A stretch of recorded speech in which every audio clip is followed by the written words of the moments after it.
السلام علیکم دوستو، پیش خدمت ہیں چند ایسی باتیں جن پر عمل کر کے ہم اپنی زندگی کو مزید بہتر بنا سکتے ہیں۔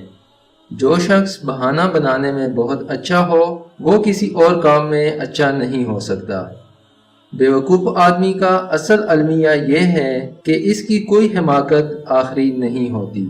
شیطان کی کامیابی کے لیے یہی کافی ہے کہ خیر و شر کی کشمکش میں اچھے لوگ کچھ نہ کریں۔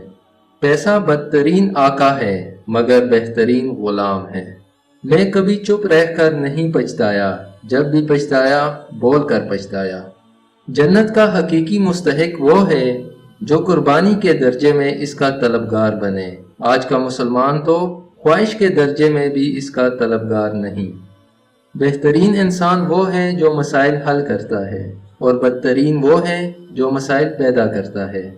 خوش ہونا ہے تو تعریف سنیے اور بہتر ہونا ہے تو تنقید سنیے۔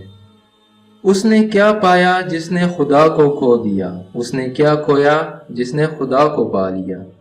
جو پڑھ نہیں سکتا اور جو پڑھتا نہیں، دونوں یکساں طور پر جاہل رہتے ہیں۔ وقت کی بربادی کی سب سے بڑی وجہ اس کام کا آغاز ہے جسے آپ پورا نہ کریں۔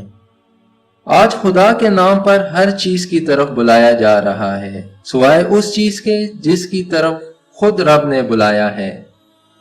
جہاز بندرگاہ میں محفوظ ہوتے ہیں مگر جہاز بندرگاہ کے لیے نہیں بنائے جاتے۔ اگر آپ مسائل سے نجات پانا چاہتے ہیں تو انہیں حل کرنا شروع کر دیں۔ آپ کا دشمن وہ ہے جس سے آپ کو نقصان پہنچے، قطع نظر اس کے کہ وہ آپ کے خلاف ہے یا آپ کے ساتھ۔ خدا نے چیزیں استعمال کرنے اور لوگ محبت کے لیے بنائے ہیں مگر انسان چیزوں سے محبت اور لوگوں کو استعمال کرتے ہیں۔ مطالعہ کیجئے، یہ انسان کا وہ شرف ہے جو کسی جانور کو حاصل نہیں۔ اصولوں کے لیے جنگ کرنا بہت آسان ہے، اصولوں کے مطابق زندگی گزارنا بہت مشکل ہے۔ اعلیٰ اخلاقی سطح اکثر دو قسم کے لوگوں میں پیدا ہوتی ہے، وہ لوگ جن کی تربیت بہت اعلیٰ ہو یا وہ لوگ جن کے مقصد حیات بہت اعلیٰ ہو۔ اہم یہ نہیں کہ رمضان میں آپ نے کیا اعمال کیے، اہم یہ ہے کہ رمضان کی ترتیب نے آپ کو کیسا بنا دیا۔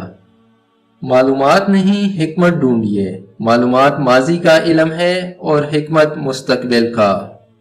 طاقتور کا نقصان نہ کیجیے، وہ آپ کی دنیا خطرے میں ڈال دے گا۔ کمزور کا نقصان نہ کیجیے، وہ آپ کی آخرت خطرے میں ڈال دے گا۔ کسی معمولی نظر آنے والے انسان کی عزت کرنا آپ کی شرافت کا ثبوت ہے، کسی معمولی نظر آنے والے انسان کو ذلیل کرنا آپ کے پست ہونے کا ثبوت ہے۔ جب عام آدمیوں کے قاتل نہ پکڑے جائیں تو خاص لوگوں کی ہلاکت کا خدشہ ہوتا ہے، اور جب خاص آدمیوں کے قاتل نہ پکڑے جائیں تو قوم کی ہلاکت کا سانحہ پیش آ جاتا ہے۔ زندگی کے سفر میں آنے والا اندھیرا غار نہیں سرنگ ہوتا ہے جس کے اگلے سرے پر ہمیشہ روشنی ہوتی ہے، مگر یہ بات حوصلے کے ساتھ چلتے رہنے والے ہی جان سکتے ہیں، مایوس ہو کر بیٹھ جانے والے نہیں۔